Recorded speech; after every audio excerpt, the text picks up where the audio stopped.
of sports. Sports. This is the Sports Page with Mitchell Williams on 97.3 and 99.3 SuperTalk, Mississippi.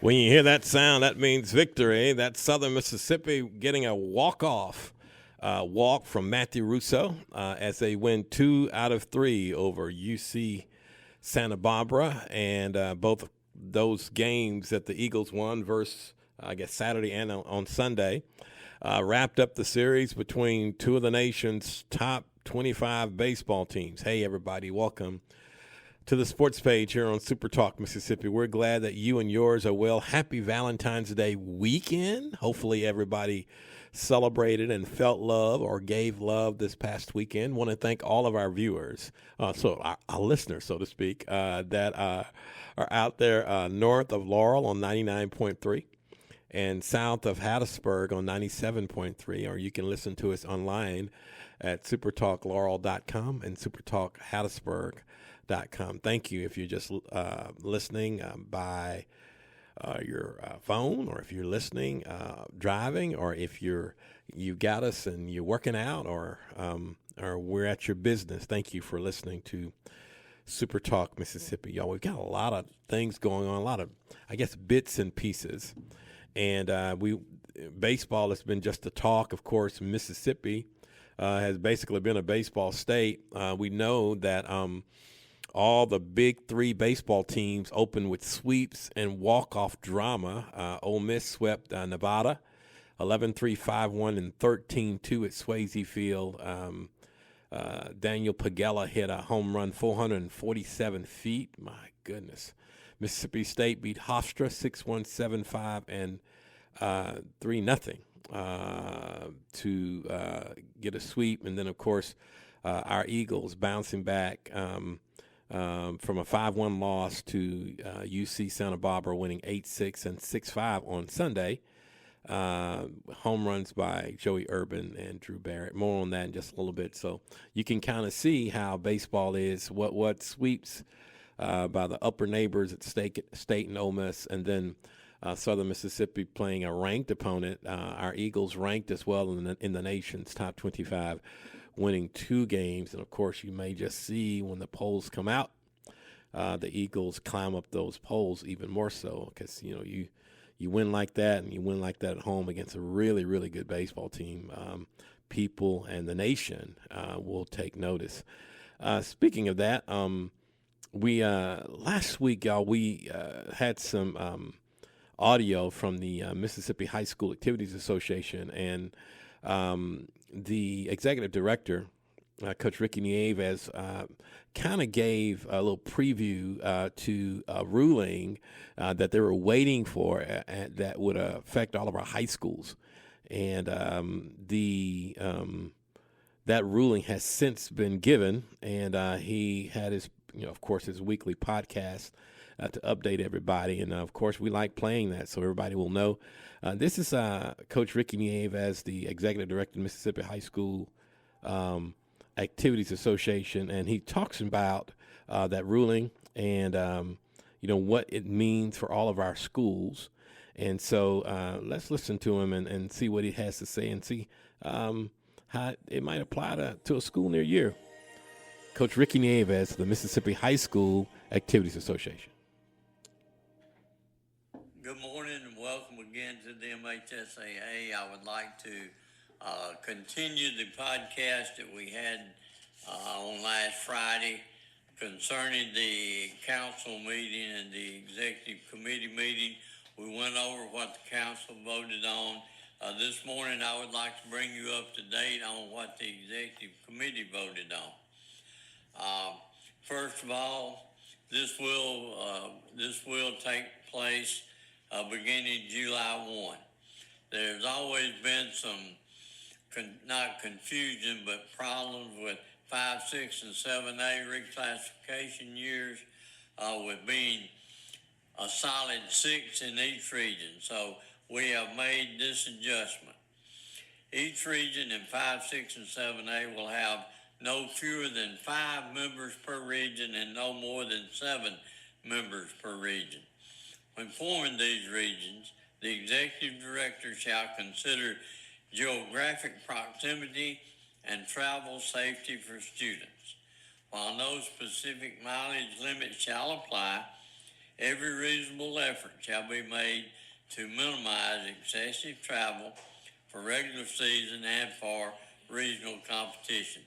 This passed by a measure of 7-4, so it will be in next year's handbook. Also, we passed a proposal 11-0 about lighting shows.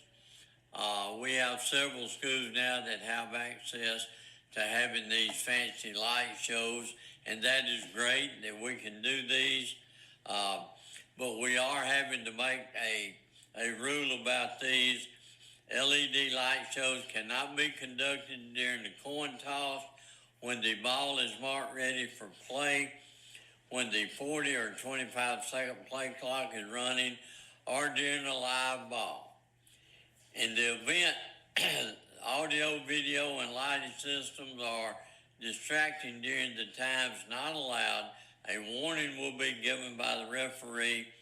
After that, there'll be an unsportsmanlike penalty against the home team for doing this. So be aware of that. Also, this is a safety issue. We have received memos that sometimes these lighting shows do create health problems for some people.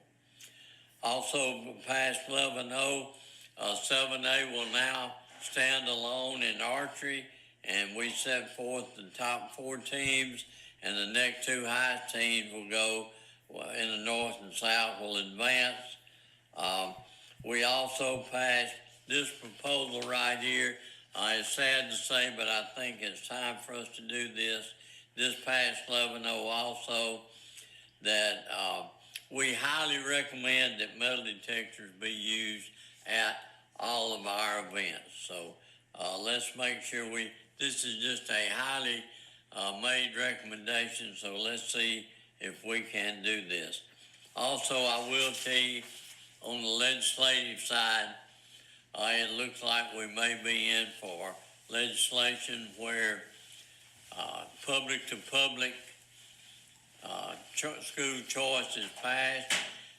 If that is passed, we have passed a proposal to address that with strict eligibility rules that will be in effect if school choice public-to-public is in effect. And I will wait and go over those if that ever passes the Senate and becomes law. Other than that, I will say we're in the middle now of soccer playoffs and basketball playoffs. A quick reminder to everyone about sportsmanship, and let's make sure that we conduct ourselves properly, both players, fans, coaches, and officials. Thank you for what you do. Call us if we can help. Coach Ricky Nieves of the Mississippi High School Activities Association giving everybody an update. And y'all know a number of our schools around are having these big LED screens now. I mean, they can play back things. The technology is increasing at specifically a lot of our bigger high schools, and now they're having to lay out some rules to make sure that it is not a distraction nor that it's unhealthy for anyone. So I think getting ahead of it is really, really awesome. I haven't heard any problems, and I don't know if we will have any, but getting ahead of it and making sure that the rule of play is still going on and all those good things. Speaking of the Mississippi High School Activities Association, the North and South State soccer playoffs are going on, everybody, and the schedule has on Tuesday Tupelo at Madison Central and North State. South State has Biloxi at Ocean Springs. That's boys. For the girls in South State, it will be Ocean Springs at Northwest Rankin. In Class 6A, South State has George County at West Jones. That's on Tuesday. All right, that's when it gets started on Tuesday. And then I guess the return trip would be that's the boys. George County at West Jones boys.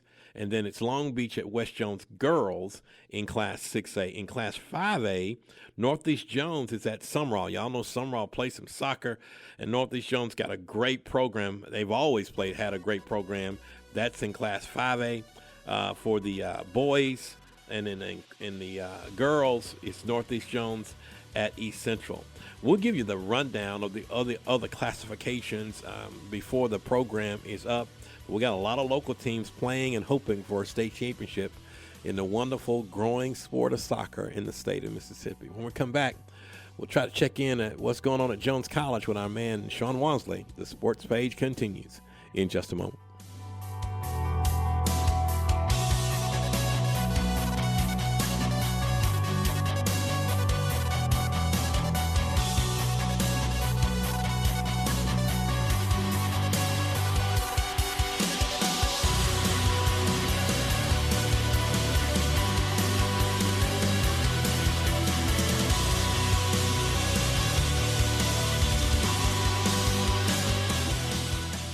This is The Sports Page with Mitchell Williams on 97.3 and 99.3 SuperTalk, Mississippi. Welcome back to SuperTalk, Mississippi. The place is buzzing after the Golden Eagles win 2 of 3 at home at Pete Taylor Park. And what an incredible weekend. They set an opening season record, everybody, for attendance for the opening weekend. Yeah. So how many people came for the 3-game set against UC Santa Barbara? How about this? 16,518 people came. It was the largest opening weekend attendance in program history. 16,518 over a 3-game set. Well, I know my math ain't the best, but I know that's over 5,150 per game on an average. Coming to see some great D1 college baseball at Southern Miss. We'll have a little bit more about that in just a little bit. But right now, we're going to talk to the sports information director, our good friend Sean Wansley from Jones College. Hello, Sean. How are you? Hey, Mitch, I'm doing great. How are you? Man, thank you. Thank you for being with us. Yes, doing really, really good. I think we're sweeping into this latter part of February where it gets a little warm and then gets a little cold and what. So, sinus medicine is probably getting ready to hop off these shelves these days, I'm sure. So tell us a little bit of what's happening in the land of the Bobcats. Well, Mitch, we're coming down to the final couple of weeks of basketball season for the Bobcats. Jones is hosting Copiah Lincoln tonight. Our men's team on the year, Coach Newton Mealer's team, they're 19-7 overall, 8-2 in the conference. They went 1-1 last week, lost to Northeast Mississippi 95-91, and beat Northwest 111-95. Just made a whole bunch of three-pointers in that game. But the Bobcats currently 8-2 in conference play, a game behind Itawamba, and we only have 4 games to go in the season. Jones playing Colin tonight and Thursday at Pearl River. That will be huge right there. Well, all games are huge with just 4 left. But Bobcats, the winner of the conference regular season will host the region tournament. So Itawamba has a 1-game lead over Jones right now, and Itawamba has the head-to-head. They defeated Jones a couple of weeks ago in Ellisville. So really important stretch of games coming up for Jones. On the women's side, Coach Trista McGee Whitman's team, they're 17-6 overall, 6-4 in the conference. Had a couple of tough losses last week. Lost to Northeast 51-47 and lost to Northwest 70-59. And on the women's side, I believe Gulf Coast and Pearl River are sitting there tied for the top spot, 8-1 in league play. So that's going to be interesting to see who comes out on top on the women's side. But we play Colin and Pearl River this week. Next Monday, it's our final home regular season game. We host Meridian And the following Monday, 2 weeks from this evening, Jones is at Southwest, and that's the final regular season game of the year. And we go straight into the tournament. If you draw a bye, finish in the first 4, you don't have to play on that Thursday, March the 5th. And then everybody in the final 8, you win that Thursday game, you play in the quarterfinals on March the 7th. Those games are at campus sites, and then the Region 23 semifinals and finals will be held the following week. So basketball, it's a long season, and we're down to the nitty-gritty, so it's going to be interesting to see what happens in these next 2 weeks. Y'all are listening to Sean Wansley, the Sports Information Director at Jones College, and man, got so much basketball going on, and people are wrapping up the regular season. It's gone so fast. But with the basketball season winding down and heading into the postseason, here comes baseball and softball. Updates, how are those Bobcats doing? Yeah, absolutely. Both teams are doing very well right now. Coach Torrey Dew and the softball team, they're 10-2 on the year. They went 4-2 last week. They split with a top 10 team at home, Kirkwood, Iowa. And then Jones went to the Gulf Shores tournament over the weekend and won 3 out of 4 down there. They beat Enterprise State out of Alabama 5-0. They beat Southern Union out of Alabama 7-0, and they beat the number 15 team in the nation in Division I, Central Alabama, 9-0. So 3 shutout victories over the weekend. The only loss was a 2-run loss to a Gulf Coast State team that's Division I. And while they won those games, I believe in one of the Saturday wins, Coach Torrey Dew achieved her 100th win as the Bobcat coach.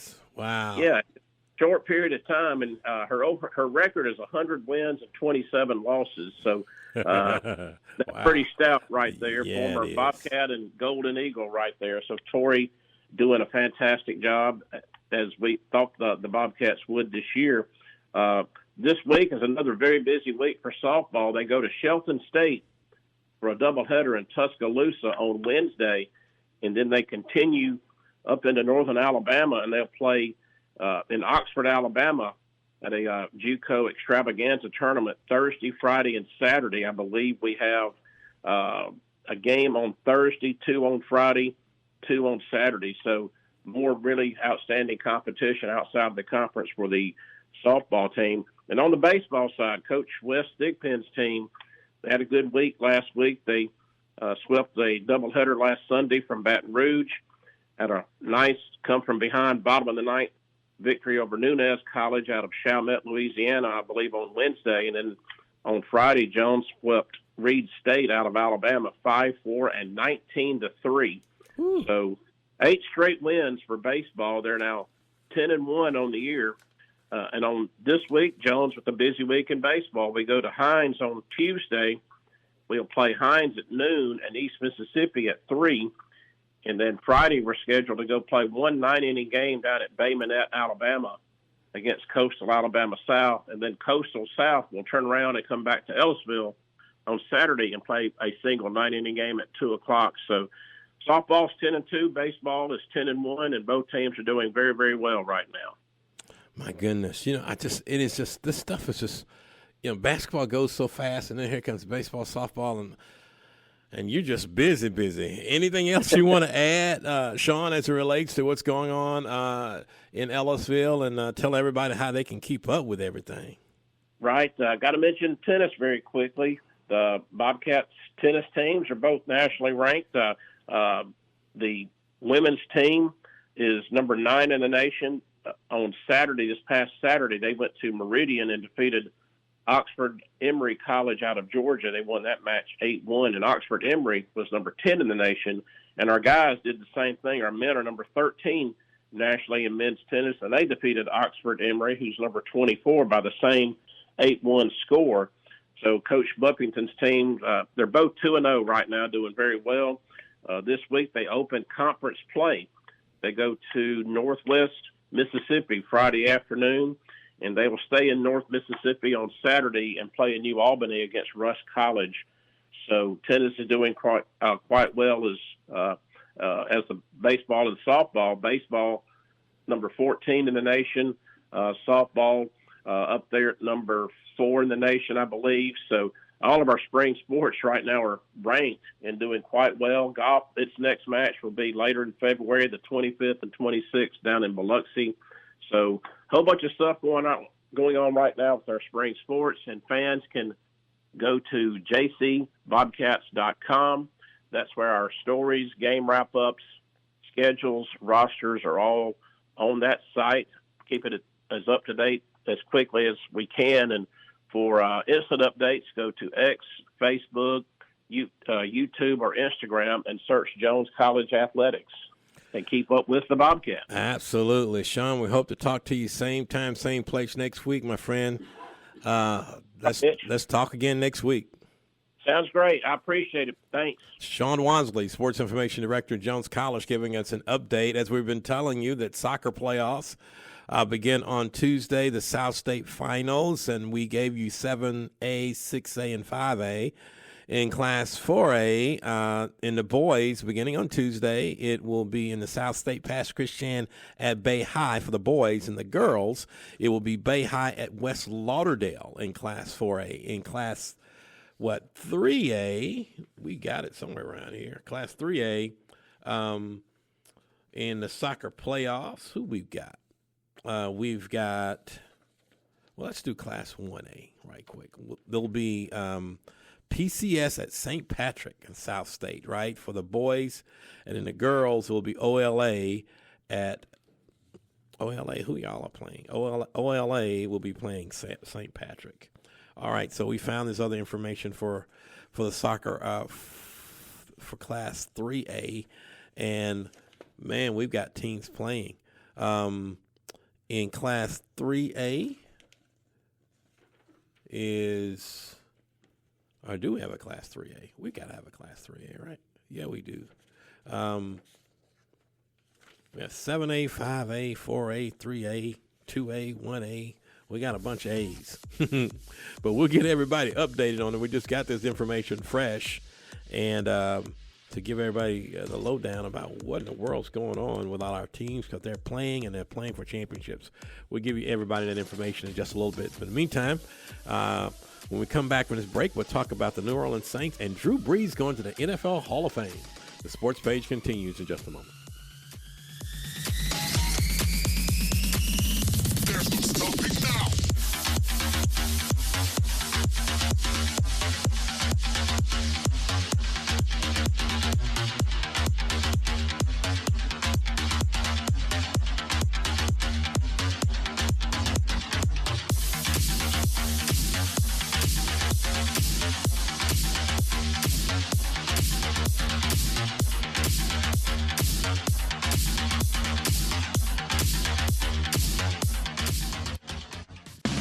This is The Sports Page with Mitchell Williams on 97.3 and 99.3 SuperTalk, Mississippi. All right, to make sure I had some clarity, that's a Class 1 is including of the smaller classifications in Mississippi.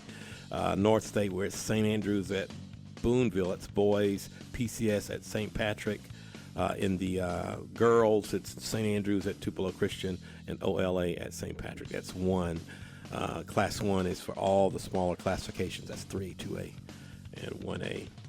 All right, my goodness, we've been floating along and got all kind of different things that we want to talk to people about, including, y'all, maybe the quarterback that everybody identified with down here as it relates to the National Football League, Drew Brees.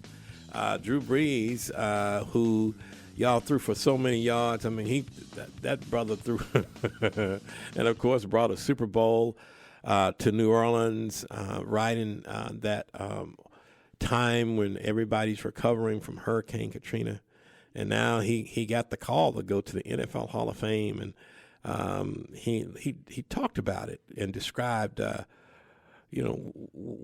what was that like to get that knock at the door that, hey, Drew Brees, you're going to the NFL Hall of Fame? What was that like? Let's hear about it. Great detail. Do you remember the day and the time and what you felt when the knock came? Oh, yeah. It was what? So my son and I share a birthday. Balin was born on my 30th birthday. By the way, that kid, is 17 years old now and he's driving, which is nuts.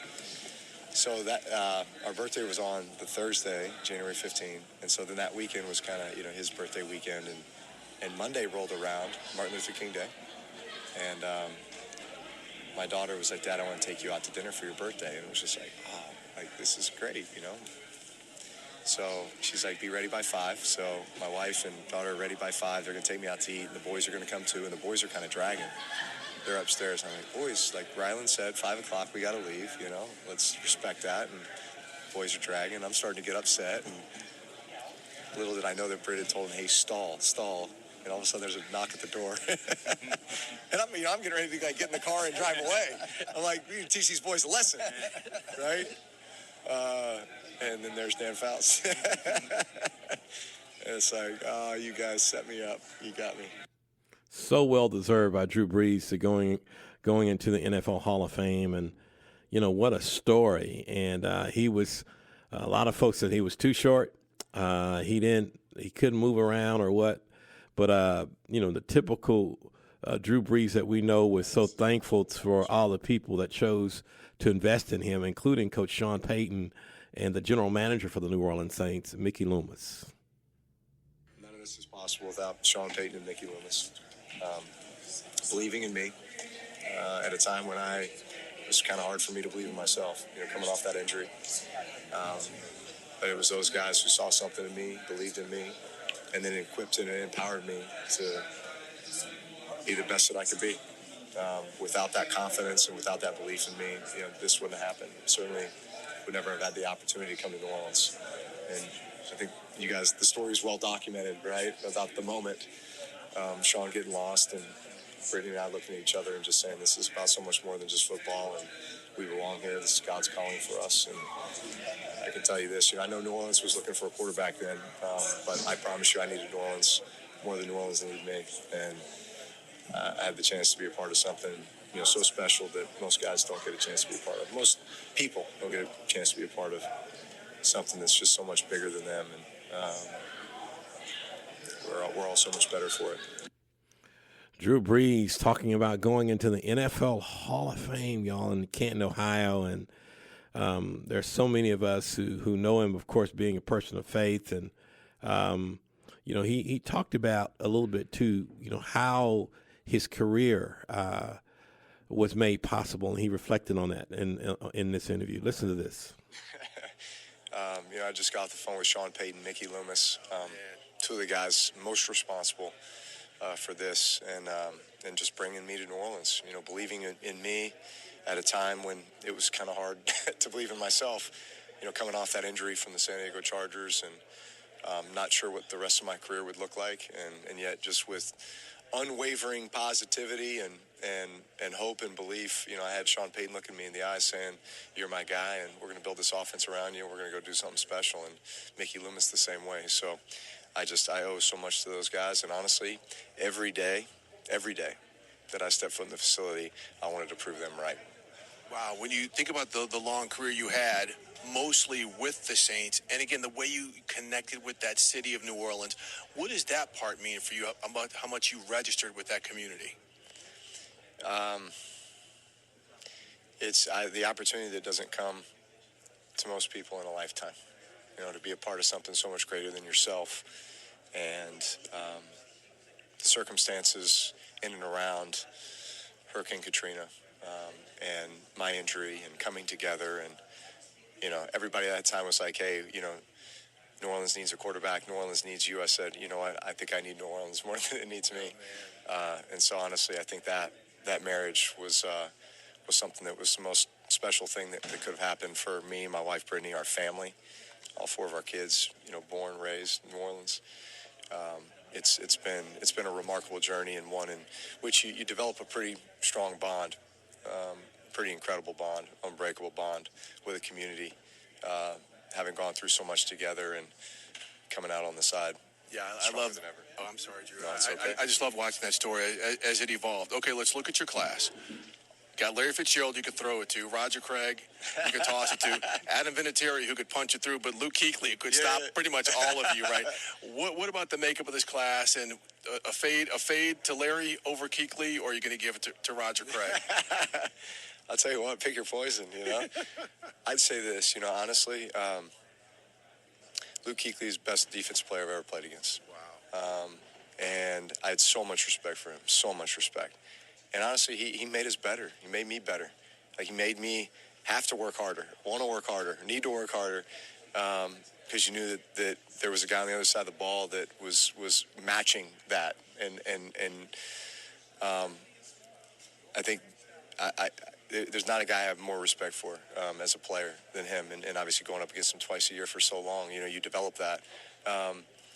Larry is a guy I've always had a real special bond with, we weren't the same class coming out, but fairly. I was class 01, he was 04, right, or 03.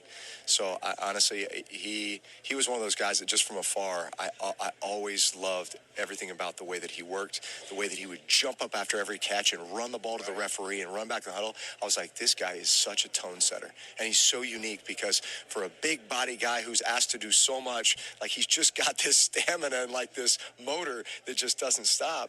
And I was like, what would it be like to play with a guy like that? Well, I had the chance in the Pro Bowl. I threw my first Pro Bowl touchdown to Larry on like a deep post. Oh yeah, in Hawaii. I'll never forget it. It was one of my more proud moments because I threw it to him. Obviously Adam Vinatieri, like his career. I mean, truly, he had a Hall of Fame career on two different teams. And so then you combine the two, and it's a massive career. And then Roger Craig, we would watch film on the old 49ers with Bill Walsh as I was trying to learn the West Coast offense and really trying to understand the foundational components of what it was all about and like where it all started. And of course, a lot of the attention went to Joe Montana and Jerry Rice, but the secret weapon, the secret sauce was this fullback, running back. We could hand him traps. We could toss sweep, gap scheme. He's out of the backfield on a wheel route, a flat route, a go route, a corner route.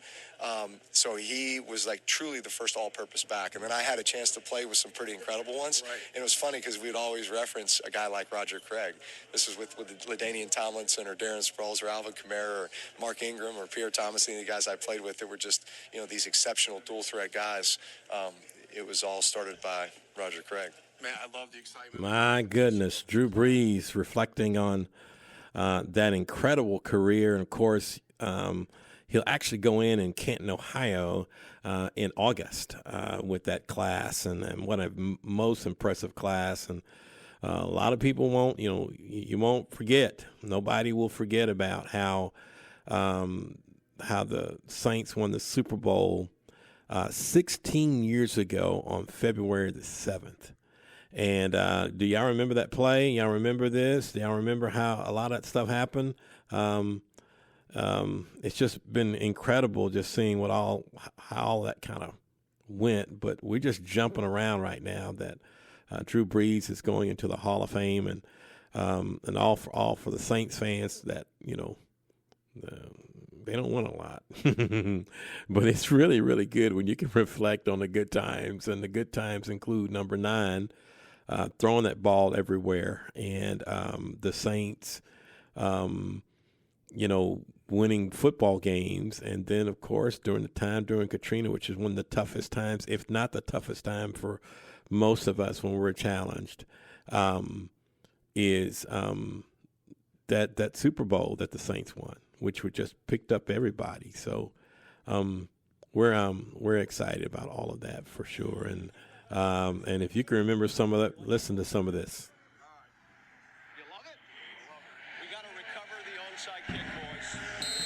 So the Saints will kick it away, beginning the second half. Here's the kickoff, and it's an onside kick, and the Colts had it, lost it, and the Saints, I think, have it. There's a big pileup. We'll see. We think Chris Reese is the man who recovered it. It was.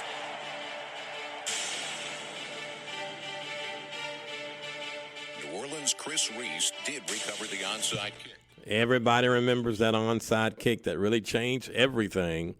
And the Saints, 16 years ago this month, won the Super Bowl. My goodness gracious. A couple of things we want to make sure that everybody is reminded about is that the Good Friday Breakfast of Champions, y'all, is on April 3rd. Go to southeastmsfca.org, southeastmsfca.org. At 7 o'clock, Swayze Bozeman linebacker for the New York Giants, former USM standout.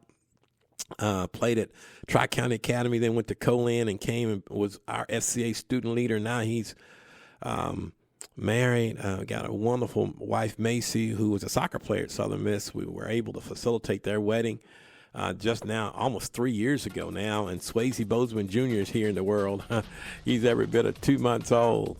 And they'll be here. And we got a number of area football teams. We'll bring their leaders for that glorious morning. We're going to have, if you ever been to one of them, now going on our 14th year, it's a worship service as we get ready for Holy Week. And a lot of things will happen that week. Baptisms, serving in the community, all kinds of things. That's southeastmsfca.org. We'll wrap it up when we come back. The sports page continues in a moment.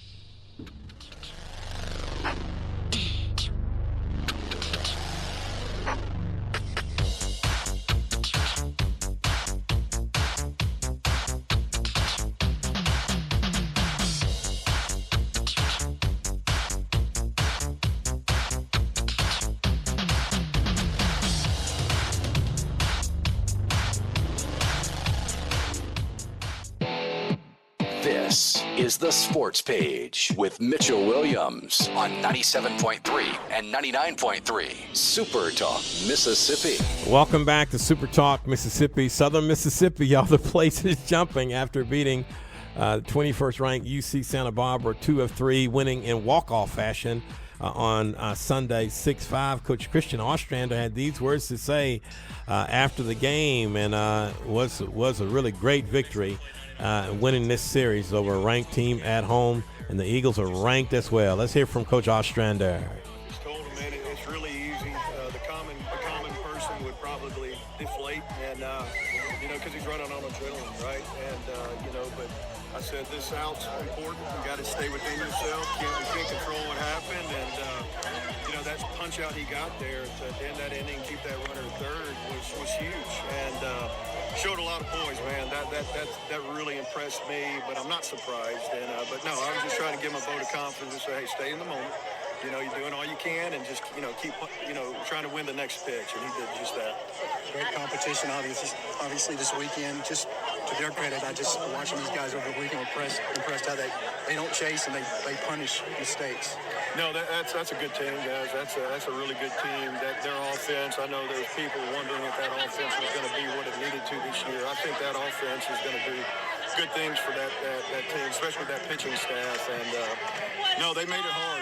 I mean, every pitch this weekend felt like you couldn't make a mistake, and so hats off to them. They do a great job, first-class program, and I wish them all the best. Coach Christian Ostrander talking about UC Santa Barbara, who came in and gave them everything they would want, but Eagles winning 2 of 3 against their national visitors from California. And now on Tuesday, they'll be going to Southeast Louisiana to play a little baseball. Of course, you can hear more about Southern Mississippi on the Eagle Hour, and you'll hear more about that on tomorrow at 1 o'clock. And so it's awesome when you see the local team do really, really well. I want to thank everybody that was with us today. And, of course, we always like to have a little something before we get to the top of the hour and all the other local programming that we have. But this is something that I had a student send to me, and every once in a while, with students, they'll send you something, and it kind of provokes a thought, and it might be a scripture, and or maybe it might be just some saying, but this young man sent me this, and I was like, wow, this is really, really interesting. And he said this, and it said, well, I guess it doesn't say, but it's kind of it speaks for itself. It says, consistency looks like nothing is happening until everything changes. Consistency looks like nothing is happening until everything changes. Wow. Consistency is a difficult thing, isn't it? Sometimes. And then sometimes even when, you got all kind of things going on, just trying to stay consistent. But here's Joshua 1:9. Stay strong, everybody. Have I not commanded you? The Lord said, be strong and courageous. Do not be afraid. Do not be discouraged. For the Lord, your God, will be with you wherever you go. That's where the consistency comes from. Is that for the Lord, your God, he's ours. He's our Father. And he challenges us because he loves us so. He cannot stop from loving us. It's not possible for him to do it. So the thing that we want to do is to be consistent in the things that we do, both with him and with others, to love him and to love people. So I guess going into and coming out of Valentine's Day, we hear that word love, right? Yeah, love. But staying consistent in that love is always an action. It ain't words. It's an action. And trying to be consistent in it is a challenge as well. But, man, what a great challenge to have. And from the young man that sent that scripture, sent this quote, consistency looks like nothing is happening until everything changes. That is so true. Routine looks boring until everything goes crazy. Normal is something that you're always like, oh yeah, it'll just be the same, until it becomes abnormal, right? Right. Stay strong, everybody. Stay strong. It's a day and age where not only that you're challenged to stay strong, but also to keep others strong too. The wind does blow, yeah, and the temperatures oftentimes go up and down. And the climate says that the enemy is busy all the time. If you go at 5 o'clock or 5:30 and you see all the healthcare workers come out of the medical facilities, you see they've been battling and fighting. And that scripture, just be strong and courageous, came up just the other day going by a local hospital. Stay strong. As for for those people that serve the folks that are just going through it a little bit or maybe having a little tough time or just serving them through a procedure, they're just trying to be consistent despite going through the same kind of challenges everybody else does. Yeah. Stay strong, everybody. And then don't forget that thing about consistency, right? Yeah. It looks like nothing is happening until everything changes. From all of us to all of you, we hope that you have an awesome and incredible week. We hope to talk to you same time, same place next week. Take care, everybody. Encourage someone this week. God bless.